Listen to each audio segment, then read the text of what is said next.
Ayos, nakapagluto na ako. Para mamaya pagdating ni tatay, may kakainin siya. Ay, salamat. Buti na lang maga nagpasahod. Saka maga rin ako nakauwi. Oh, mga anak, nandito na ako. Utay, nandiyan na pala kayo. Tama-tama. Kakain na tayo. Nakapagluto na rin ako. Oo nga pala, Randy. Nasaan nga pala yung kapatid mo si Angel? Pasalubong ako sa kanyang pandesal. Tay, si Angel po. Angel, andito na pala si tatay. May pasalubong sa'yo. Tay, nandiyan na pala kayo. Akin na po yung bag nyo. Angel, may pasalubong ako sa'yo. Pandesal, yung paborito mo. Salamat po. Makapo po muna kayo dito para makapagpahinga kayo. Siya nga po, tay.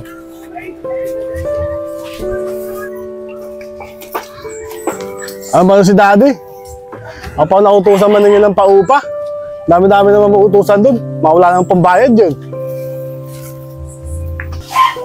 Hoy! Ano nga pala pangalan mo? Asan tatay mo? Kayo pala, Kuya Christian. Si tatay po. Di pa nga po umuwi eh. Nasa trabaho pa. Bakit po ba kayo, Christian? Ilusan ako ng daddy ko eh. Mangilang bayad sa upa. Pag daw kayo nakabayad, umayos na daw kayo dyan. Ganun po ba? Sige po, sasabihin ko na lang po kay tatay pag-uwi niya. Saka pasabi na rin sa daddy mo, gagawa kami ng paraan para makabayad kami ng upa. Siguraduhin nyo na makakabayad kayo ha. Ayoko na mautusan dito. Ang init-init pa. Ako lagi inutusan. Siguraduhin mo lang ha, na makakabayad kayo kagad. Dahil kung ako lang, hindi ko na kayo pagbibigyan, palalayakin ko na kayo dyan.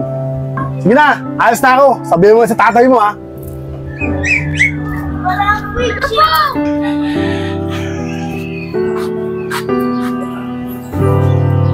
Utay, nandiyan na pala kayo. Utay, bakit nakahawa kayo sa tiyan nyo? Baka nagugutom na kayo. Gusto nyo, pag-ain ko na kayo. Nak, makitindi na. Kayo ba, kumain na ba kayo? Si Angel, kumain na ba? Unahin mo nang pakainin si Angel. Magpapahinga lang ako. Siguro napagod lang ako. Tay, sasabihin nga pala ako sa inyo. Pumunta nga pala yung anak ng may-ari ng lupa dito. Naniningil na. Kapag hindi daw tayo nakapagbayad ngayong linggong ito, paalisin na daw tayo. Kaya mo, Nak, gagawa ko ng paraan para makakuha ko ng pambayad ng lupa. Para hindi tayo mapalis. Tay, kung gusto nyo, tumigil muna ako sa pag-aaral. Para naman tay, makatulong naman ako dito sa inyo para sa gastusin natin. Total, nakatapos na naman ako ng grade 6. Hindi, Nak. Ayoko kayo tumigil sa pag-aaral. Ayoko magaya kayo sa akin. Ako nga, grade 2 lang natapos ko. Ang obligasyon ko sa inyo, mapagtapos ko kayo ng pag-aaral. Pero tay, gusto ko po makatulong sa inyo. Hindi. Ang gusto ko mag-aaral kayong dalawa para makapagtapos kayo ng pag-aaral.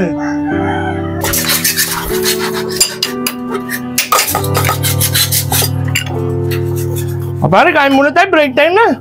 Tanghali na eh. Init na eh. Pare, kain na. Ay pare, hindi ka pa ba sasabay? Halika na. Sige pre, mauna na kayo. Tapusin ko muna itong ginagawa ko. Ano ka ba naman pre? Masyado mo naman tinitipid yung sarili mo. Tara, kain na tayo. Sige na pre, mauna na kayo. Busog pa naman ako eh. Tara na nga pre. Sunod na lang siya.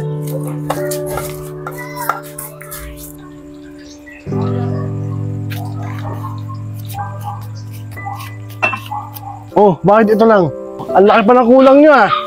Paano pag nalaman ni daddy to? Palayasin kayo sa bahay. Pakisabi mo na lang sa daddy mo, makikiusap ako sa kanya. Ibibigay ko na lang yung kakulangan pag nakaluwag-luwag ako. Kaya mo, magdodoble trabaho ko. O sige, sabihin ko na lang kay daddy. Basta ipangako mo, ibabalik mo kagad yung kulang mo. Tay! Oh, Nak, saan ka ba galing? Tay, kinuha ko lang po yung award ko. Kasi sabi po ng teacher ko, top 1 daw po ako. Susurpresahan ko po sana kayo eh. Kaso, sobrang excited ako. Talaga, Nak, may award ka? Patingin niya ako, Nak. Oo nga, Nak, may award ka. Ayaw mo, Nak, sa susunod na linggo, pag sahod ko, magsiswimming tayo. Pangako sa iyo, Nak. Ano ba naman yan tay? Inuuna nyo pa yung pag-swimming. Yung gastusin nga dito sa bahay, kulang na kulang pa. Ay yung upa natin sa lupa, di pa tayo nakakabayad. Tapos mag-swimming pa kayo. Ayaw mo na, Randy. Minsan lang naman to. Honor naman yung kapatid mo. Yung pambayad sa lupa, ako nang bahala ron. Magdodoble sipag na lang ako sa pagtrabaho. Sige tay, bahala kayo. Eh tay, paano po yan? Pag nag-swimming po tayo, hindi po ako marunong lumangoy. Nak, hayaan mo, Nak. Huwag kang mag-alala. Tuturuan kita lumangoy. At kung sakali malulunod ka, andito lang ako sa tabi mo para iligtas kita. Talaga po tay, maraming salamat po ah. Pre, ano ba si paring Gustin? Sagad na sa overtime yan eh. Ayaw namang pahinga. Pre, pahinga na tayo. Kanina ka pa hindi kumakain ah. Oo nga pare, kanina pa yun eh. Hindi pa kumakain niya, ayaw magpahinga eh. Mula kanina, baka magkasakit pa yun. Pre, tara na, pahinga na tayo. Sige pre, una na kayo. Kailangan ko kasi mag-overtime. Kailangan ko ng pera ngayon. Parang Marok, una na tayo. Oo, hindi ka, gabi na. Una na kami, pre. Sige pre, ingat.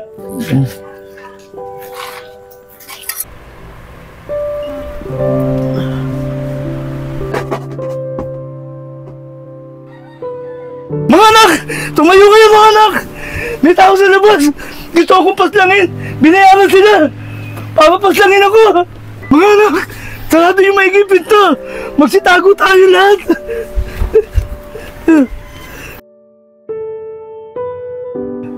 Nandiyan na sila.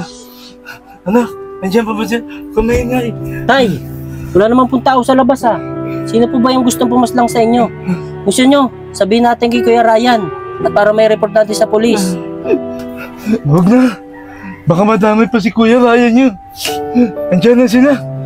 Marami sila. Nak, kamaingay. Baka madami ka pa. Andiyan pa sila. Opo, tay.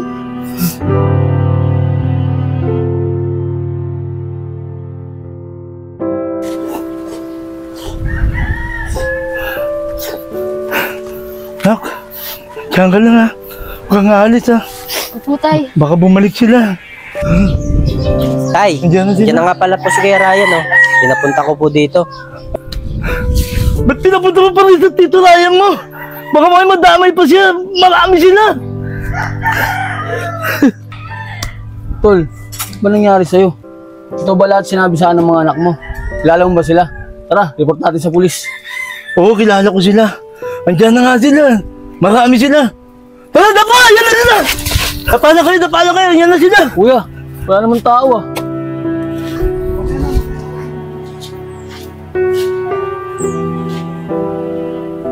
Andy, Angel, pwede ko ba kayo makausap tungkol sa tatay niyo? Sige po Kuya Ryan. Andy, Angel, sa tingin ko walang umating na masamang tao sa tatay niyo. Mas maganda yan, patignan natin sa doktor. Tito Ryan, bakit po natin ipapatingnan ng tatay ko? Wala naman po siyang sakit ah. Malakas po siya. Hindi, Angel, talaga may sakit ang tatay mo. Kaya kailangan natin siyang patignan. Iba ang sakit ang tatay mo. Oo Angel, tama si Kuya Ryan. Kailangan na natin pa-check up si tatay kasi may kakaiba na siyang sakit. Bahala kayo, basta walang sakit si tatay.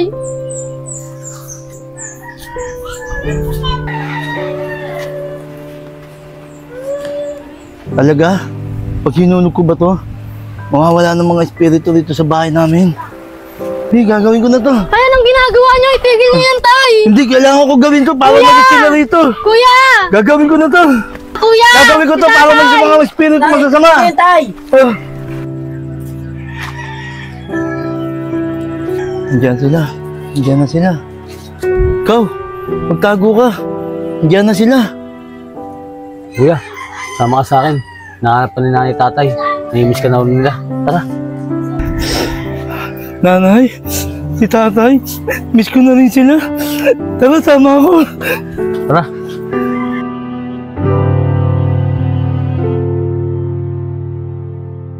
Twinkle, twinkle, little star, I wonder what you are. Like a bird to the sky. Ay, wala po kayo ibang isipin. Kundi magpagaling po kayo. Huwag niyo po kami isipin, Angel. Ako na po ang bahala sa kanya. Ako na rin po magtatrabaho. Twinkle, twinkle. Tay, magpagaling ka. Di ba sabi mo, kung tinuruan mo akong lumangoy, pag nalulunod ako, sasagapin mo ako. Ngayon ikaw naman tong nalulunod. Ako naman ang sasagip sa'yo. Sana gumaling ka na. Angel, hayaan mo natin yung tatay mo. Kaya naman siya nandyan para gumaling siya. Pagdasal na lang natin sa mabilis ang pagkakagaling niya. Okay, Angel, paano na sa tatay niya? Tay, alis na po kami ha. Magaling po kayo ha. Tay, magaling po kayo ah. Lakasan niyo po ang sarili niyo. Alis na po kami. Mag-iingat ka po dito.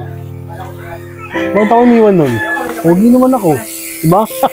Diba bakit eh?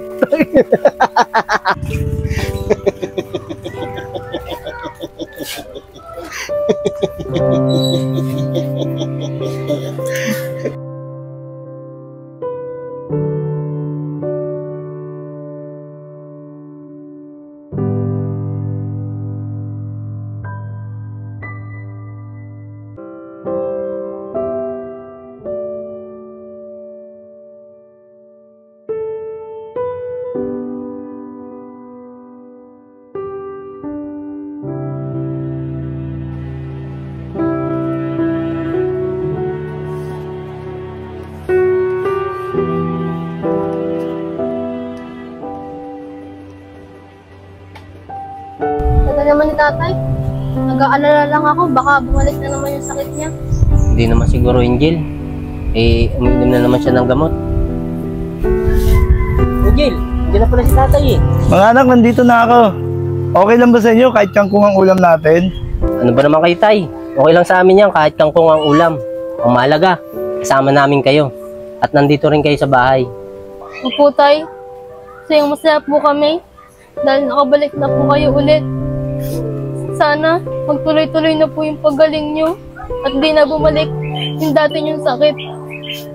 Oo, anak.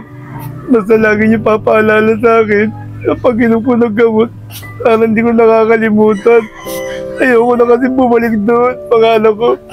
Kasi mahal na mahal ko kayo, panganak ko. Tay, mahal na mahal din po namin kayo. Panganak ko.